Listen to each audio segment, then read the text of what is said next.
Hello students, this is lecture 4 on the chapter Money and Banking. In previous lecture अपन ने CRR SLR के effect समझ लिए थे. Now we will go on qualitative. अभी तक अपन ने quantitative इफेक्ट खत्म कर लिए.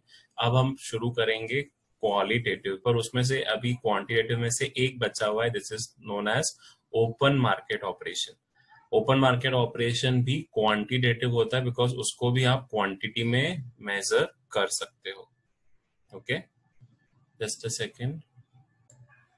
See now, open market operation is also a quantitative. Okay, वो भी क्या है, क्वांटिटेटिव इफेक्ट है. फिर लास्ट में पूरा क्वांटिटेटिव का एक टेबल बनवा दूंगा. अब ओपन मार्केट ऑपरेशन का सिंपल मतलब है, जैसे बोला कि मार्केट ऑपरेशंस हैं तो क्या होगा, buying and selling of government securities and bond in the open market by central bank. कौन बाय और परचेज करेगा भैया, सेंट्रल बैंक ही परचेज करेगा, so as to control the effect. अब ओपन मार्केट ऑपरेशन में दो ट्रांजैक्शंस होंगे, या तो सेंट्रल बैंक परचेज करेगा सिक्योरिटी, या तो सेंट्रल बैंक क्या करेगा, sell. Okay, so open market operation के दो इफेक्ट याद रखना, या तो परचेज ऑफ सिक्योरिटी होगा या तो सेल. अब इन्फ्लेशन के टाइम पे क्या होगा और डिफ्लेशन के टाइम पे क्या होगा वो हमको समझना है इस पर्टिकुलर स्लाइड से. सो ड्यूरिंग इन्फ्लेशन क्या करता है, आरबीआई सेल करता है government security to commercial bank.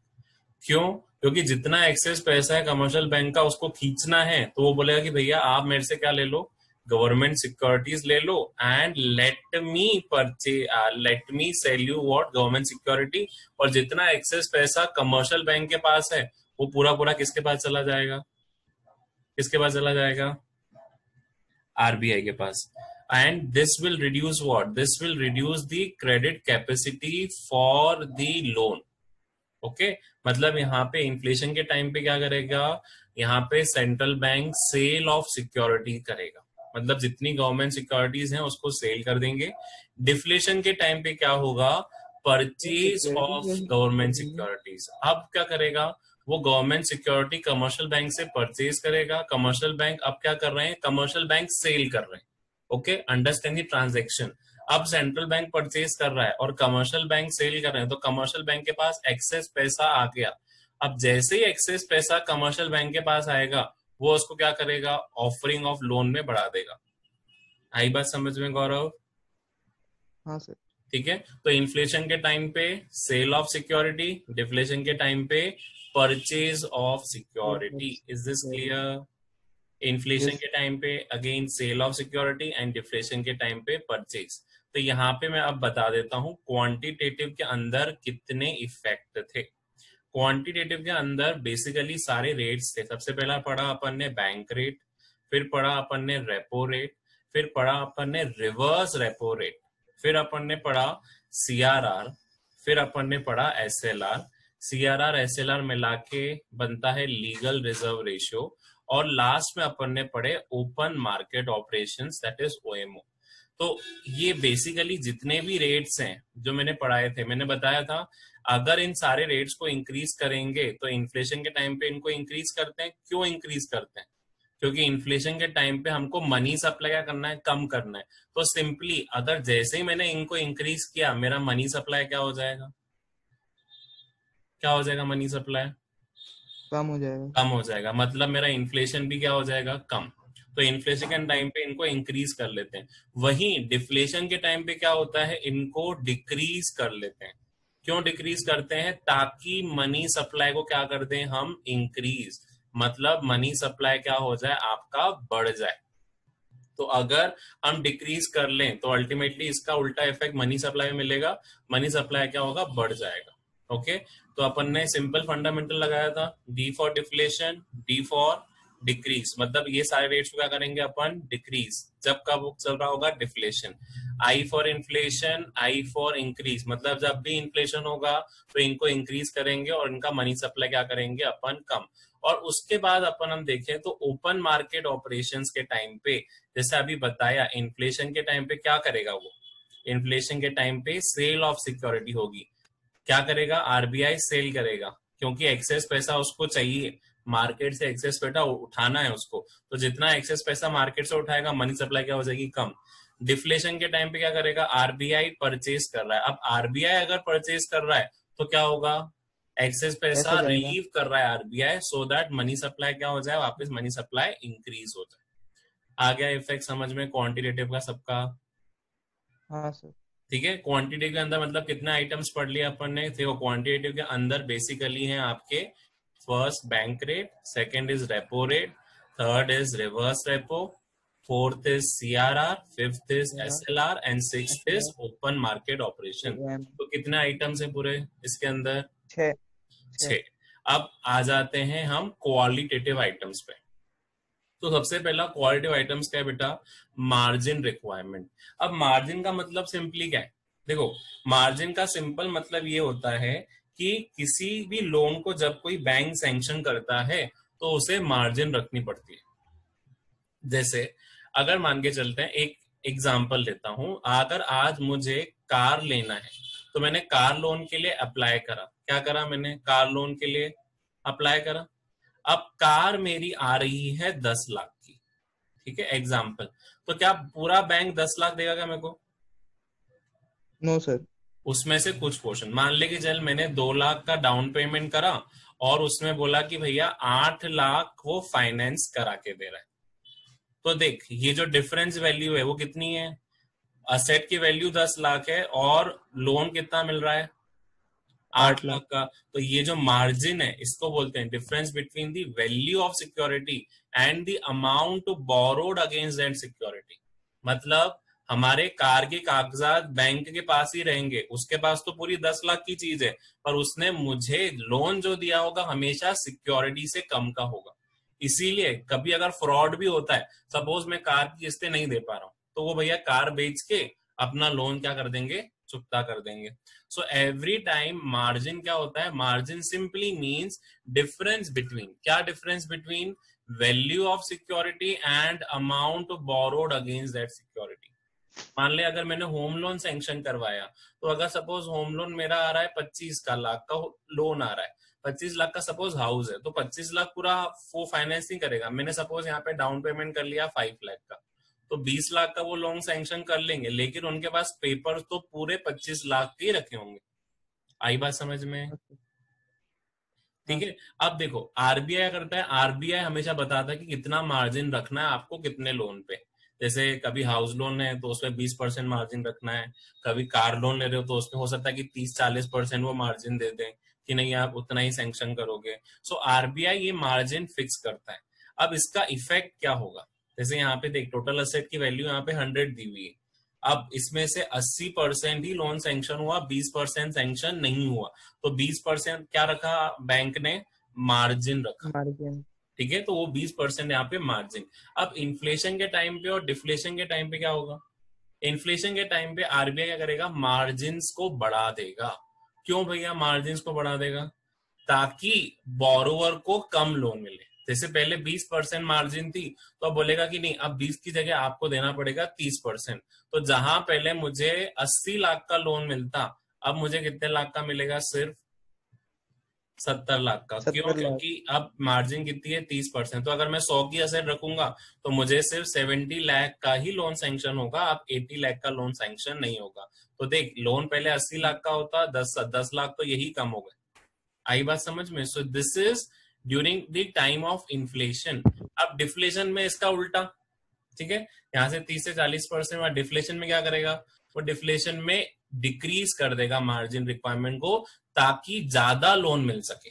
जैसे 30% से वो आगे बोला कि नहीं अब सिर्फ 10% है, तो अगर 100 रुपए की चीज है, तो अगर 100 रुपए की चीज है तो जहां पहले मुझे 100 में से 30% वो मार्जिन रखते तो 70 लाख का सिर्फ लोन सैंक्शन होता, अब कितना लोन सैंक्शन होगा, 100 में से 10% मार्जिन रखा तो कितना होगा, 90 सर लाख का अपना लोन 90 लाख। सैंक्शन हो जाएगा। तो जहां पहले 70 लाख का सैंक्शन हो रहा था, अब कितना सैंक्शन मिलेगा मुझे, 90। तो अब क्या हुआ, लोन की कैपेसिटी बढ़ गई, मतलब it is increasing the credit, borrowers will get more credit against their securities. तो डिफ्लेशन के टाइम पे मतलब ही क्या है, मेरे को स्कोर इंक्रीज क्या करना है, डिफ्लेशन के टाइम पे मुझे मनी सप्लाई तो इंक्रीज करना ही है। आई बात समझ में, ड्यूरिंग हाँ इन्फ्लेशन और सर। डिफ्लेशन समझ में आ गया। तो ये हो गया मेरा first qualitative requirement. Quality requirement में ये चीज हो जाती है। अब आ जाते हैं second quality requirement, that is moral suasion. Moral suasion का मतलब है कि पहले आरबीआई क्या करेगा, उसको रिटर्न और ओरल एडवाइस भेजेगा। क्या बोलेगा कि भैया आपको ये रेस्ट्रिक्ट करना है, एक्सपांशन को मना करना है। मतलब अगर कोई लोन लेके आ रहा है उसे मना करो, आप अपनी लोन कैपेसिटी मत बढ़ाओ। तो यहाँ आरबीआई का रोल क्या है, यहाँ आरबीआई पहले क्या करेगा, सिर्फ एक ओरल या रिटर्न एडवाइस भेजेगा, परसुएट करेगा मेंबर्स को not to advance the loan for speculative purpose. Bank को पूरा डिसअलाउ कर देगा from entering into certain transaction, कि भैया मुझे इन सारे ट्रांजेक्शन में बैंक को इन्वॉल्व नहीं करो। अब जो बात है डिफ्लेशन के टाइम पे आरबीआई बोलेगा कि नहीं, आपके अगर कोई लोन लेना आ रहा है ना, you sanction loan, why, because आपको देना ही पड़ेगा, so that you will be able to get what, so that you will be able to get more loans. फिर डिफ्लेशन के टाइम पे आरबीआई का रुख पूरा बदल जाएगा। वो बोलेगा कि भले कोई लोन लेने आ रहा है, 10 का लेने आ रहा है, आप उसको ज्यादा लोन की सैंक्शन की क्राइटेरिया दो, मतलब allow banks from entering into certain transaction. अब वो रेस्ट्रिक्ट नहीं करेगा। अब देखो इसे हम क्वालिटेटिव क्यों बोल रहे हैं, why these are all known as qualitative, क्योंकि इसमें आरबीआई कोई नंबर मेंशन करके नहीं दे रहा है, यहाँ कोई रेट ऑफ इंटरेस्ट मेंशन करके नहीं दे रहा है। जैसे पहला बैंक रेट था, सीआरआर था, एसएलआर था, तो उसमें नंबर, रेट ऑफ इंटरेस्ट सब मेंशन था, इसीलिए उनको हमने किस में रखा, क्वांटिटी में, कि भैया उसको हम मेजर कर सकते हैं। आज अगर गूगल करूंगा तो मिलेगा कि हाँ, कि बैंक रेट इतना चल रहा है, सीआरआर इतना चल रहा है, एसएलआर इतना चल रहा है। लेकिन अगर मैंने गूगल करा what is the rate of moral suasion, कोई आंसर नहीं आएगा, बिकॉज मॉरल सुएशन को आप नंबर्स में क्वांटिफाई नहीं कर सकते। इसीलिए मॉरल सुएशन को क्या बोला कि moral suasion is only what, moral suasion is only on qualitative. आप कितना करना चाहो ये आपके ऊपर है, ठीक है। यहाँ पे आरबीआई रेस्ट्रिक्ट नहीं करता। आरबीआई बोलता है कि बस मुझे काम दिखना चाहिए कि मैंने जो एडवाइस दी है उसका पालन करा है, that is known as moral suasion. अब ये चीज याद रखना, मॉरल सुएशन कब तब उठाती है आरबीआई, अगर आप पहले वाले इंस्ट्रक्शन सही से फॉलो नहीं कर रहे हो। Take for the example, RBI ने बोला कि आपको इस बार लोन सैंक्शन करना ही नहीं है, फिर भी आपने लोन सैंक्शन करके क्रेडिट लिमिट बढ़ा दी, तो अब आरबीआई क्या करेगा, मॉरल सुएशन के अंदर आपको एडवाइस भेजेगा कि भैया हमने मना करा था कि क्रेडिट मत बढ़ाना, इन्फ्लेशन चल रहा है, आप उसको रेस्ट्रिक्ट करो। Then RBI will start giving notices. क्यों, क्योंकि वो सेंट्रल अथॉरिटी, उसको पता है सिचुएशन क्या चल रही, ठीक है। ये हो गया मॉरल सुएशन के बारे में। अब जो आ जाता है लास्ट मॉरल, उसके बाद क्वालिटी में, that is credit rationing. Rationing का मतलब क्या होता है, कभी सुना है राशनिंग? नहीं सर। देखो, राशनिंग का मतलब होता है एक लिमिट फिक्स कर लेना। इसमें refers two fixation of limits for different business activities. जैसे सपोज अगर कोई एग्रीकल्चर बंदा आपके पास आए, वो लोन लेना चाहता है, तो आप उसको बोल सकते हो कि भैया मैं मैक्सिमम लोन इतना ही सैंक्शन कर सकता हूँ, क्योंकि आरबीआई ने मुझे रेस्ट्रिक्ट करके रखा है। आरबीआई से रेस्ट्रिक्ट नहीं कर रहा है, आरबीआई सिर्फ ये बोल सकता है कि भैया टेक फॉर द एग्जांपल कि इंडस्ट्रियल सेक्टर को आप बहुत ज्यादा लोन दे चुके हो, तो उस इंडस्ट्रियल सेक्टर से अगर कोई लोन लेने आता है या फिर वापस एक ले चुका है और वापस रिन्यू कराने आता है, तो उसको आप रेस्ट्रिक्ट करोगे। तो RBI is only fixing a credit on every business activity, क्योंकि आरबीआई के पास क्या है, every information is with the RBI. RBI पूरा इन्फ्लेशन और डिफ्लेशन देख रहा है, उसको पता है कि क्या हो रहा है, तो उसने इन्फ्लेशन के टाइम क्या करेगा, वो रिड्यूस कर देगा Kota for particular sector. Suppose real estate, वो मना कर देगा कि भैया आप कोई रियल स्टेट कंपनी लोन मांगने आए ना, तो आप लोन तो दो, पर पूरा लोन मत देना, उससे बहुत कम लोन देना, आप उसकी राशनिंग कर लो, आप बोलो कि भैया हमने फिक्स करी, अब इसके ऊपर हम नहीं दे सकते। तो this is known as credit rationing. पर डिफ्लेशन के टाइम पे वो क्या करेगा, इंक्रीज कर देगा कि नहीं भैया आरबीआई से कोटा आ गया, अगर आप लेना चाहो तो आप इससे ज्यादा लोन भी ले सकते हो। कभी आता है बैंक से फोन, जैसे अगर आपने लोन ले, मेरे को तो मैंने अभी होम लोन लेके रखा है, तो when I just pay the home loan EMI, they say कि भैया आप सर क्रेडिट कार्ड भी ले सकते हो, आप एलिजिबल हो, क्योंकि उनको दिख रहा है कि भैया होम लोन की ईएमआई पे हो रही है, रेगुलर इनकम आ रही है, सब चीजें हो रही है। So in this case they will ask what, कि क्रेडिट कार्ड भी आप ले लो। तो ये क्या कर रहा है ड्यूरिंग डिफ्लेशन के टाइम पे? अभी जैसे कोरोना वायरस चल रहा है ना बेटा, तो अभी सबके फोन आते हैं कि भैया बैंक, हमारे बैंक में आप खाता खुलवा लो। वाई? बिकॉज एक खाता खुलेगा, मनी सप्लाई क्या होगा? बढ़ेगा। बढ़ेगा। तो इसलिए क्रेडिट राशनिंग अभी क्या हो रही है डिफ्लेशन टाइम पे, because as many of them are losing job. तो बैंकिंग सेक्टर में भी उनको गोल दिए गए कि भैया इतने अकाउंट तो आपको खुलवाने ही है, क्योंकि अगर आप इतने अकाउंट नहीं खुलवाओगे तो पैसा कहां से आएगा, आपको सैलरीज कहां से मिलेंगी? सो दिस इज हाँ what sir. Is known as during the deflation के टाइम पे वो कोटा आप सबका बढ़ा देंगे कि भैया जो भी लोन लेने आ रहा है, जो भी करने आ रहा है, सबको भेज दो, किसी को रोकने की जरूरत नहीं है। This is credit rationing. तो अपन ने क्या क्या समझ लिया? We have understood quantitative also and we have understood qualitative also. Qualitative. मैं क्वांटिटेटिव के पहले नाम लिख लेता हूं। पहला है बैंक रेट, फिर है रेपो रेट, फिर है रिवर्स रिवर्स। रेपो, फिर है SLR। सीआरआर, फिर है एसएलआर, और लास्ट में है open market operations. Market of. ठीक है। फिर क्वालिटी उसमें आ जाए, क्वालिटी में सबसे पहला क्या था? मार्जिन। क्वालिटी में कि मार्जिन। अपने को मार्जिन कितनी रखनी है। सेकंड क्या था? Moral suasion. Okay, moral suasion में क्या होगा? आरबीआई रेस्ट्रिक्ट करेगा, वो करेगा। और लास्ट वाला अपना क्या था? दैट इज क्रेडिट राशनिंग, कि भैया अब आपको सेक्टर को लिमिटाइज करना है। ऐसा नहीं कि हर सेक्टर को आप दे दो, नो भैया, जितना हो सके अपने सेक्टर्स को रेस्ट्रिक्ट करना शुरू करो। चलो अब आ जाते हैं एक नए कॉन्सेप्ट पे। Today we will also start, that is what is commercial bank. अभी तक तो अपन ने सेंट्रल बैंक समझ लिया, उसके पर्टिकुलरली फंक्शन समझ लिए, सारा कंट्रोलिंग रेट देख लिया। तो भैया सेंट्रल बैंक चलाता है किसके अपने अंडर, किसको रख के बैठा सेंट्रल बैंक? कमर्शियल बैंक को। तो कमर्शियल बैंक क्या है? तो सिंपली कमर्शियल बैंक एक ऐसा इंस्टीट्यूशन है which are receiving funds from public.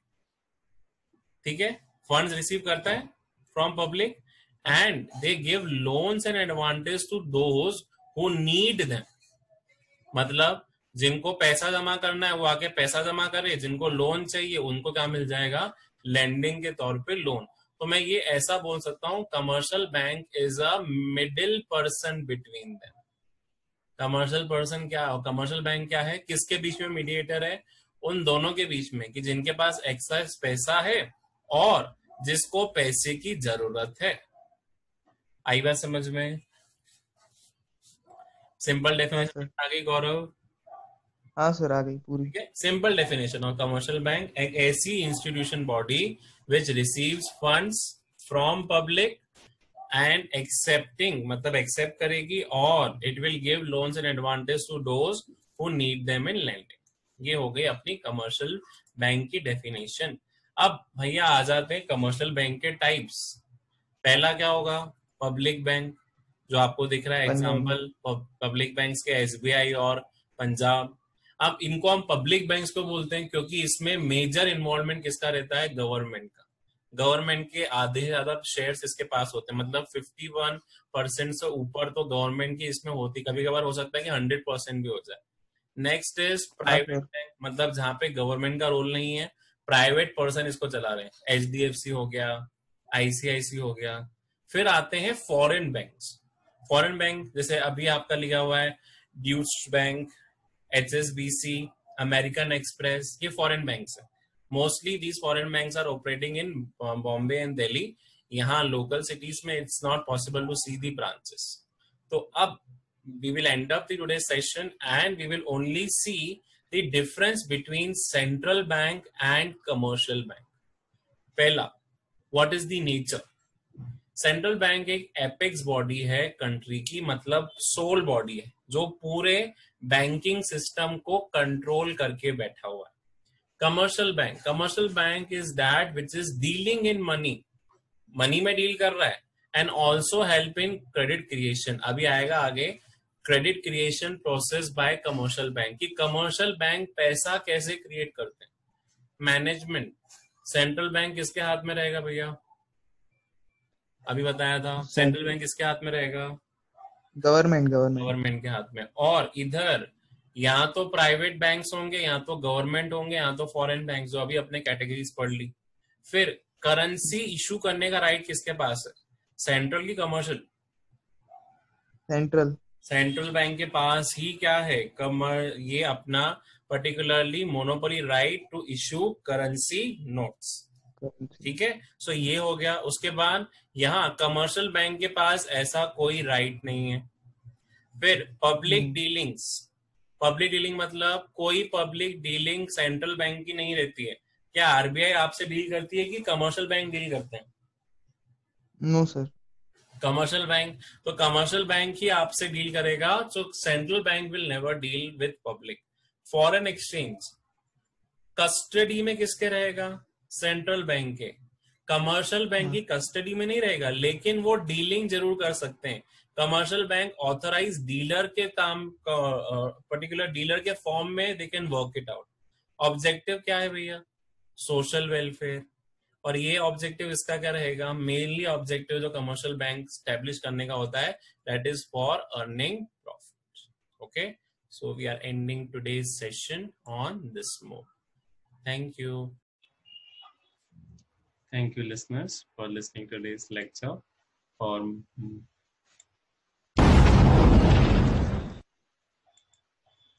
For more videos, do subscribe my channel for getting updates related to economics. Thank you, listeners.